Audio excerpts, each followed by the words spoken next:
Good morning, my friends. We're gonna talk today about ADD. That's fun, right? And all of the craziness that goes on. I'm curious as to whether or not you have been diagnosed or wonder, or if you've got people in your life that you want some answers for. You know, are they really that ditzy, or is there something else going on? And is it really a deficit, or is there something else going on? So I got a message from Chuck, and he said, Anne, you've talked about ADD on your walk and talks before, and you say that your mind is just wired differently, and that you have to kind of use your energy different in order for your genius to come out. Can you talk more about how and what you do and the gifts of ADD? Oh my gosh, yes, gifts of ADD. So it is school that set up the idea that you are somehow deficient, because the energy and the attention required for linear thinking is very different than the energy and attention required for circular thinking. ADD people think in circles. Okay? So one of the biggest things about this is I had to really grab onto the idea that I am not deficient because God made me this way. And if He made me this way, there's something brilliant about it. And me trying to fit in to how everybody else wants me to be or operate, I don't know, it kind of feels like the other plan, right? Two plans. One plan is like, you know, you don't have a choice. Do it my way. Everything got to fall into step, be exactly like each other, and it's going to work, and we're all going to get back to God. Then there's this other, you know what, kind of made you an individual. So kind of want to let you be who you are. What about that? Okay.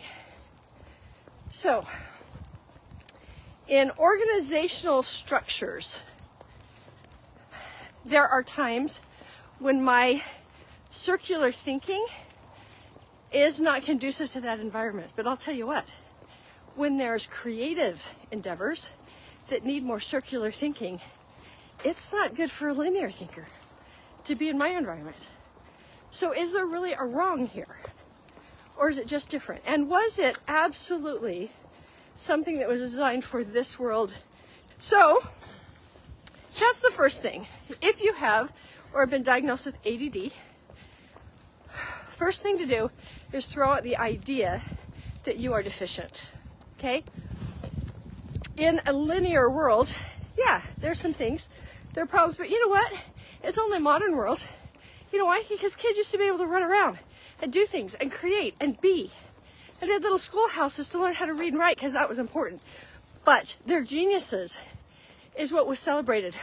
That's why there were apprentices, right? Or apprenticeships. Because what are your tendencies? What are you naturally good at? They would then like develop those, right? In our modern day and age, they don't. So that's kind of one of the biggest things. Liz, are you ADD? Yeah. So hardcore. She is ADD. And yet, what's interesting is that the way her ADD shows up is very different than the way mine shows up. And sometimes that works together and sometimes that doesn't. So the biggest thing is to understand that you are an individual. And even when other people try to say that you're not showing up in the right way, it's just they don't understand who you are and how you show up. Okay, what are my gifts? Okay, one of my gifts is that I can read 4 or 5 different books at the same time, not finish even one of them, and not be guilty. I've developed that one. But the reason that is a gift is because I actually can make connections between things that seem actually unrelated. And it's part of my genius. I can go, well, actually, if this is this, and that is this, and this is this, then that means this. And it's not what we thought it meant. That's why the walk and talks work, guys. You'll see me moving concepts around and you go, oh my gosh, that's actually the truth. So I have a gift of taking a lot of different pieces and putting it together in a way that makes sense logically and kind of shoves out all of the cultural nonsense and busyness that we have, right? Liz has got a totally different gift in her ADD. Liz, what is one of your gifts? My you gotta ask me those questions? I know, right? Okay. My gift is drawing a blank when people ask me what my gifts are. That's one of her gifts. No, one of her gifts is to be able to look forward and see a lot of moving pieces on if you take a certain path, how that's going to impact and affect things, right? And like several of them simultaneously. Right? Scenario playthrough to see where this could go and what the problems and the potential downfalls might be. Like, see? Organizational planning. If we do this, we need to be worried about this and this and this. And we don't need to be worried about this, this, and this. And if we do it this way, there's a different set of worries, but there's a lot more benefits. And she does all that. Okay? I do not. And what's interesting is that there's another personality kind of thing that comes into play here. And that's called the 4 Tendencies Framework. I am a questioner. I question things all the time. I'm like, but what about this? I punch holes in systems and things that I'm like, no, that's not how it should be. That's not working. Okay? Liz she is what's called an obliger, which is she has this gift of helping people succeed. And her strategic way of all of that is really powerful. We both have a kryptonite. So my questioning kryptonite, that's called analysis paralysis. There's always more information or a better way to do it, and I just need to know more before I can move forward. With Liz, she will be 13 steps ahead, or 26, of a situation and know what's going to be, but not be, oh, wait a minute, is that the actual direction we wanted to go? So she's planning out all the things, and my ADD brain goes, you know what? That was not where I want to be. I think this is where I want to go. And so that's a kryptonite a little bit on the check-in, right? Where are we going? And then the trust of, you go, girl, because she's got all of these understandings, right, that I don't have. That is what it means to be standing in your genius and not making each other wrong. It's so powerful. So another one of the ADD gifts that I have is I go A, B, C, D, what comes after Z.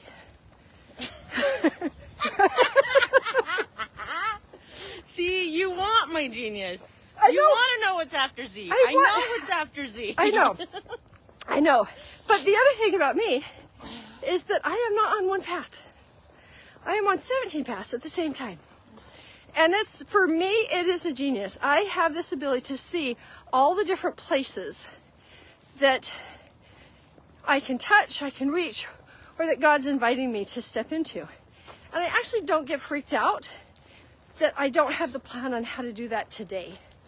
Because I know that the day that I need the plan and that step, it's going to come to me. So me and God had a big old fight about commandments one day. Keep the commandments. And I went, what the freaking one? Do you know how many commandments there are and how many places I can fail you? Okay, because keeping the commandments, like all of them, can't do it.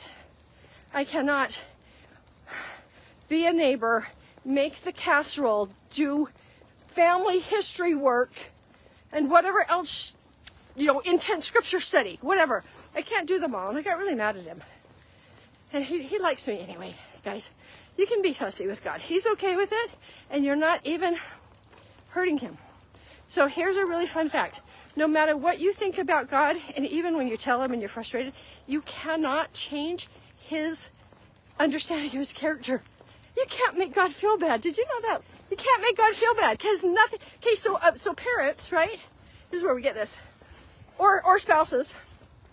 We say this affected me, or trying to have a conversation, and then they throw it back and go, well, now you just made me feel bad. So they throw shame back in your face. Like, it's kind of learned. It's not super intentional, but it's learned. It's not great. But God, actually, you can't make him feel bad when you don't understand him or you feel like he's doing something to you and you talk to him about it. You can't make him feel bad. So relieving. So I had a thing about commandments with him. And I finally said, which one do you want me to keep? Because I was so tired of running around chasing, doing, performing all of the dog and pony tricks that I was supposed to do to either get the applause or all of the spiritual chores to get the spiritual allowance of blessings. I got tired of it. I'm like, no, I believe in you, God, but I think we've got this wrong. Which commandment? And it was so brilliant, you guys. He said, the commandment I put in front of you in the moment that I do. Now, I have to watch really carefully because my mind bounces so much that I can think that everything is commandment. So I have to check back in and go, okay, I hear you on this idea and this idea and this idea. What do you want me to do today? And then if I've got resistance that comes up, because I do, I'm a questioner, and I go, oh, but I can't do that because I have had to learn where I'm in resistance and I need his help to say, hey, you've told me to do this. I feel inadequate. Can I get some help here? Because I need help doing it. That is totally okay to say. Whereas when I was growing up, it wasn't. Parents say, do this, and you do it to show your obedience and you don't ask for help. You just get it done according to what they want you to do. And good luck with that because you're probably going to fail. So we feel like we're failing God. We could just ask, like today, I need a deadline. I do so well with deadlines. I need a deadline that says you've got to get this done by this moment. And I can just pop it out if I've got a deadline. If I don't, I can watch David Beckham all day, right? So I binge watched all weekend because I was supposed to do something and I was resistant. But I know that I'm just resistant. I'm not disobedient. I have got a thing that I'm pushing into that I've never done before. And that's kind of scary. And as long as I go, I'm honestly resistant to you right now. I'm honestly resistant to this task. Do I push myself in? Or do I let myself absolutely detach? So I intentionally, once I thought about it, detached from my project so that today I can go in fresh. I'm not worried. I can just go in and sit down. That is something that God can help me with. I need deadlines, right? Whatever the project is, okay? Because you're eternally perfecting it. So one of the things about that, if you are experiencing that same kind of thing, it is not your ADD. That's your questioning tendency.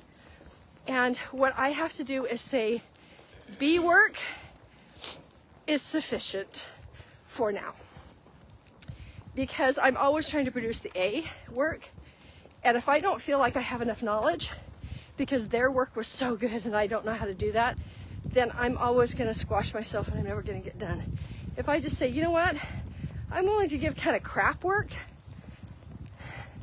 that's where my standard's going to be, and then I can go back in and perfect it later, then I can do it with my deadline. So, guys, this post that I'm going to write, probably not so great, and the emails are going to suck. And I'm going to be okay with that. That's kind of what I want you to think, if you've got that issue. Okay, here are some strategies for ADD and ADHD. Number one, when you do have to focus and get in that linear kind of frame of mind, I am not against medication. Another thing I know about my ADD is that I actually have energy fluctuations where I can sustain energy and then it crashes. And it's really interesting because if I'm interested in something, I can sustain my energy. If it's mundane and I am not invested, but it has to be done, my energy plummets. So ADHD medication helps keep that really consistent. I learned that about 15 years ago when I did a study about ADHD in women, because it shows up differently in women than it does in men. And understanding that energy fluctuation, it wasn't because I wasn't eating all the vegetables right. I can do that. I can eat all the vegetables. And I still have energy fluctuations. I use vitamins. Really, really good vitamin support helps me not fluctuate that same way.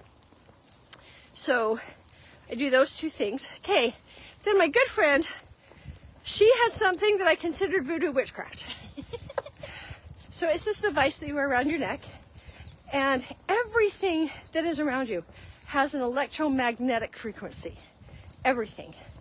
And as we're sitting on these computer screens, there's a lot. You've heard EMFs, that's electromagnetic frequency. There's a lot of stuff that's coming at us that our bodies are actually not used to. And kind of feels weird. So my friend wore this thing around her neck forever. And I'm like, voodoo witchcraft. I mean, she would say that would help her like focus. And I'm like, yeah, whatever. And then 2 years ago, around Thanksgiving time, she brought it to me. And she says, here, just try it. She was only in town for like 3 days. I'm like, okay, whatever. So I did. I put it on, and I had this project where I had to get video and audio synced up to text that I was editing. Holy crap. Like getting all of those things synced has a lot of focused work to do. So I went, whatever. So there's an app, and I put on the program, and it sends the EMFs to certain substances, if you will, that are helpful. So like caffeine helps you, right? Well, they've actually been able to get what is that electromagnetic frequency of caffeine, and they broadcast it. Now, I know it's broadcasting something, because when I've got my earbuds on, I can hear kind of a white noise thing. I don't hear anything else. If I don't have those on, I don't hear anything else. But so what happened was I sat down to do that, and it was so fast and easy, and I thought I was cool all by myself. I thought, I'm just having a good day, right? And then all of a sudden I got distracted, and my brain started squirreling all over the place. And I went, see, this thing doesn't even work. And I looked.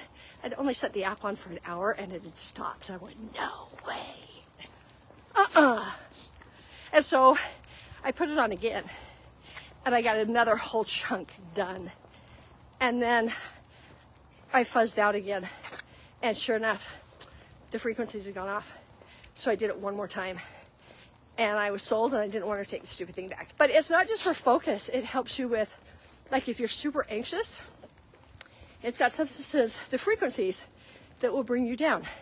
If you can't get to sleep, oh my gosh, there's one that's melatonin.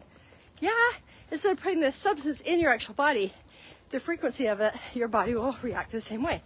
So cool. Okay, so the hat bee is a strategy. Other strategy are alarms and things on my phone. You guys, I used to beat myself up for the fact that I can't remember where my keys are. Okay? I'm such a human that is deficient and childish. No, my brain is thinking of really, really powerful, wonderful concepts, and that's just nonsense for me to try to remember where I put my keys. Okay, how many of you got Find My on your phone? Because I probably use it once a day. I used it today. Where are my keys? Where is my purse? There's like a little Apple AirTag that you can put into devices, and it can help you find them. You know why that exists? You know why? Because somebody with ADD got tired of not knowing what the keys are. You're not wrong. Or somebody that knows somebody with ADHD said, I'm sick and tired of finding your phone for you. Right? Now, you need to have somebody behind you, like my Liz Murphy here, who is the detail person that just easily executes and gets things done, like so fast, right? I am a visioner, and I put things together, and I see how they're all going to work. And then I trust people around me to go, and here's what I can do for you to make that happen. So having the right people around you. Here's another thing. If you've got an ADHD person in your life, you can get very, very frustrated very easily. My husband, when we were first married, thought that when he would tell me to do something and I didn't do it, he felt completely disrespected. And I'm like, no, I can't remember. Well, you can remember this, and you can remember our conversation that we had 20 years ago, right? I can. It's because it was a major emotional event, and I've got it all stored in my brain. But where my keys are, there's no emotion to that, right? Hey, honey, get this done. Okay, and my brain is already thinking about something else. So if you are friends with an ADHD person or married or in a relationship, there's something that you need to do. One is you need to get their eyeballs. Like I do this with Jaden. If I really, really want him to pay attention to me, I stand in front of him so he cannot see the TV. And I don't even feel bad about it. And I don't feel disrespected if he doesn't look at me the first time I say Jaden. I know his brain is processing way more than what's on that television because of how it works. So I'll stand in front of him and go, hey, Jaden. Hey, Jaden. And when he realizes that I'm actually there, he's like, what? I go, need your eyeballs for a minute. He's like, okay. And I can see in his eyes if he's actually still thinking about the TV thing. So I'll wait, or I'll turn off the TV. I go, okay, this one's important. I need you to hear me. This is what is a thing. Are you in? And he'll say, yeah, Mom, I can do that. I go, hold on. What did I ask you to do? If he repeats it back, it goes into the consciousness of memory, not in that storing for later. ADHD people have so much in their heads about so many things that there is a great big vast store for later thing that we dump a lot of stuff in. It can be a black hole. It is a black hole. And yet when you need something, it retrieves you know like exactly where the thing is in the black hole. In the black hole. When you were a little kid and your mom would say, "Where's your shoes?" And your piles of crap all over in your bedroom, and you know exactly which pile the shoes are at the bottom of. Correct. That was me. Correct. All the time. Me too. And when I need a certain thing, sometimes I'll go, I don't even remember when I stored that in the black hole. Like I just know a thing. It's because somewhere I check it and I want it stored. Okay, if Jaden is in the black hole of thinking, I will have him repeat it back because that brings it back into consciousness. He goes, wait a minute, what did you say? He has to remember it. Okay? And then the create your day thing that we do actually was born out of the next skill set, and that is if I envision myself doing the thing, I am 80% more likely to remember and do it. Envision. So it's not just like today. I said, hey, dude, we totally have got a vacuum today. I know that went in one ear and out the other. He is not being disrespectful to me. I stated it because if I don't state it, I'm going to forget that I want him to do it. So I throw it into the black hole. He caught it. It's in the black hole. If I really wanted him to really remember because it was really vital, I would have said, Jaden, I want you to stop for a minute. Think about when you come home from school. Think about taking off your shoes. Thinking about going and getting a drink. And then think about going in and getting the vacuum. So what I would like is this floor and the upstairs. That's what I would like. If I do that with him and help him visualize it, now it puts it into a place in his brain where I can say, hey, Jaden, vacuuming, and he will go, oh yeah, and he will grab it. Because another thing that ADHD people do, mundane tasks, things that don't matter, we do routines. Okay, we're not great with schedules, but we do routines, and the routines are established to the point that we don't think about them anymore. So when he comes home from school, his routine is to take off his shoes, get a drink, go sit down and watch some YouTube. So his body is doing that while he's actually thinking of other things. Like he's not thinking about taking off his shoes, getting the water, or setting up to watch some YouTube. All of that is automatic. And so one of the other skill sets for an ADD person is to decide, what do I want to program into, I don't even think about it. So my walk and talks are one of them. I got totally off and didn't walk while I was traveling. Does that mean there's not a treadmill? I could have done that. It wasn't part of my routine, right? It wasn't my way of doing things when I'm at a hotel. What do you do when you're at a hotel when you wake up, Liz? What's the first thing you think of? I do? Yeah. Why do I have to get up? And I grab my phone and I scroll on social media. Okay, and then after that, is there anything that triggers about what's next? Because there's for me. I get up and see if there's a coffee maker, and then I go to the bathroom and come back and make the coffee if there is. Okay, that's an automatic for her. For me, I've put in my head the night before how long breakfast is going to be served. Food is important. Because if I wake up late, I have to know, oh, actually, I've got to get up at 8:30 because breakfast ends at 9, right? So I put that consciously into my head, and so my walking isn't in my head. Right. Right? Okay, so what it feels like for an ADHD person, for me, is like there's a whiteboard, and there's a really cool thought that has a lot of weight, and I put it on the whiteboard. When the next thought that's super cool comes in, the first one's wiped off the whiteboard, and I head to the next one. And it's really, really powerful and intentional. And then there's another thought. When Jaden was little, I would say, hey, Jaden, go brush your teeth. He'd head upstairs, turn around, look at me like a deer in the headlights, like, what? And I go, brush your teeth. Dude, don't let any other thought come in. Just go, brush my teeth, brush my teeth, brush my teeth. So you would hear him go, brush my teeth, all the way into the bathroom. He's not wrong. He's not undisciplined. The way his brain makes connections and thinks, it's like a freaking elephant. I mean, it's so big. And so little teeny tiny things like brush my teeth, it didn't land. It went into the black hole. So rather than making a kid wrong for that, go, hey, here's your strategy. Just keep saying it. So we have a lot of technology to help us do that. Guess what's really funny about alarms in general? I don't listen to them. You can turn them off and they don't ring again. I know. They come up and I go, yeah, whatever, okay? If it's something really, really important that I really need to do, this is the technology skill. I do the most annoying alert sound possible. And I know that it's when it's one of those, it's like, no, get it done. In fact, you know what I just thought of? I think I'm going to make a recording of, no, Ann, get this one done. Look at me, get this one done. That'd be funny. And then I could put that on my phone, and that's my alarm for that particular thing that I want to get done. We have so much technology to make it work. The biggest thing is that there is an enemy out there who wants to convince you that you are broken, you are flawed, you're wrong. I hate attention deficit, because I will tell you, my attention to so many different things is not a deficit. It's detail deficit. Sometimes I don't think about details because I actually don't want to. I just don't. It's not important to me. Now, that can drive people crazy. My husband is a linear thinker. It took a whole on conversation for me to hear him that he wants all of the dishes on the right side of the sink, not the left, because the left has the garbage disposal.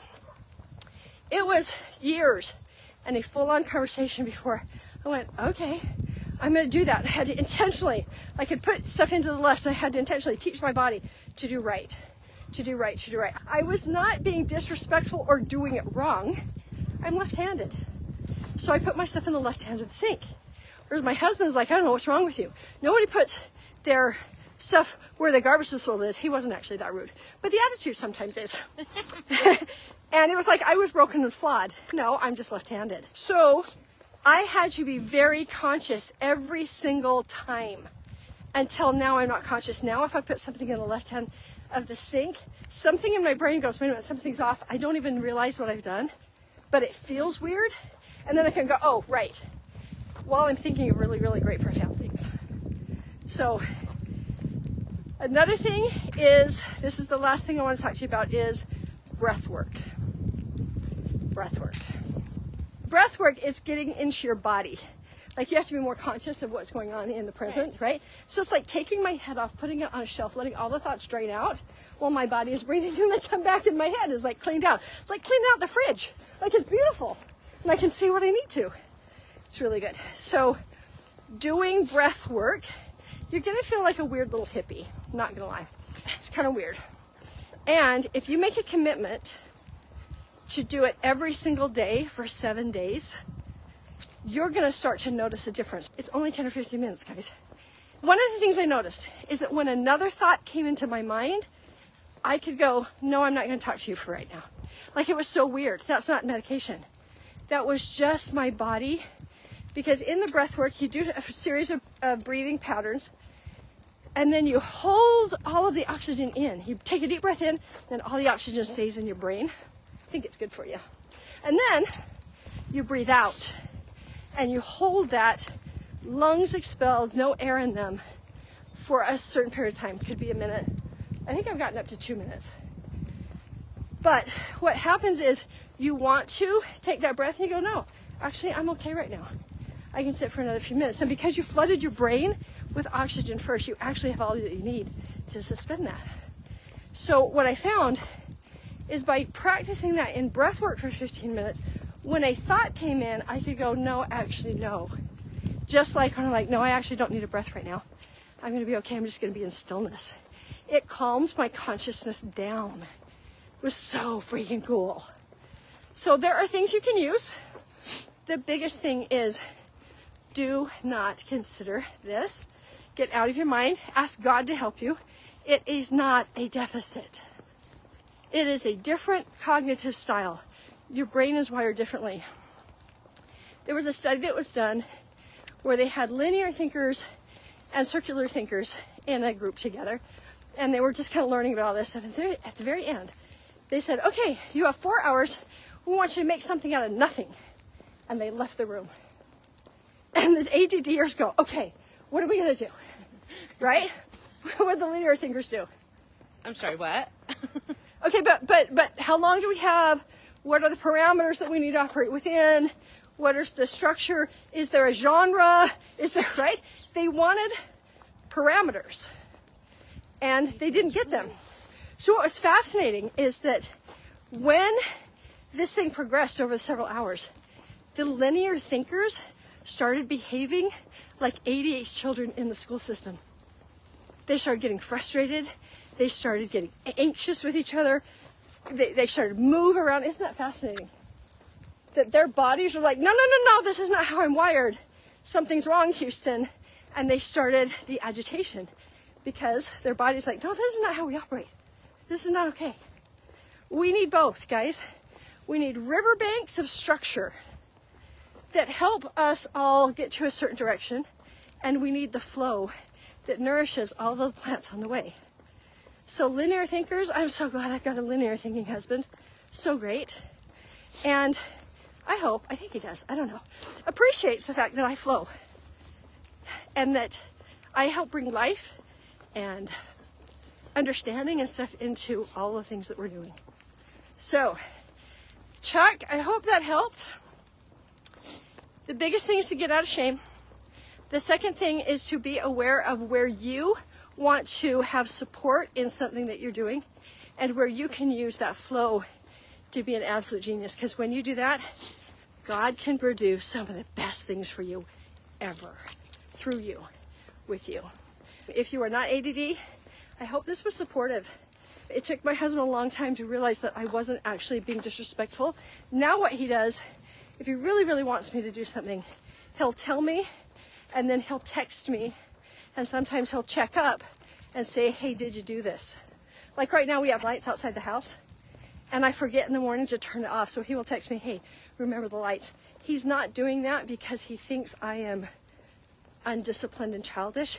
He knows that my brain is thinking of something else. And so he's learned to support me and not feel hurt or disrespected because of the way I show up. That's it, my friends. I hope this was helpful to you, and I will see you tomorrow.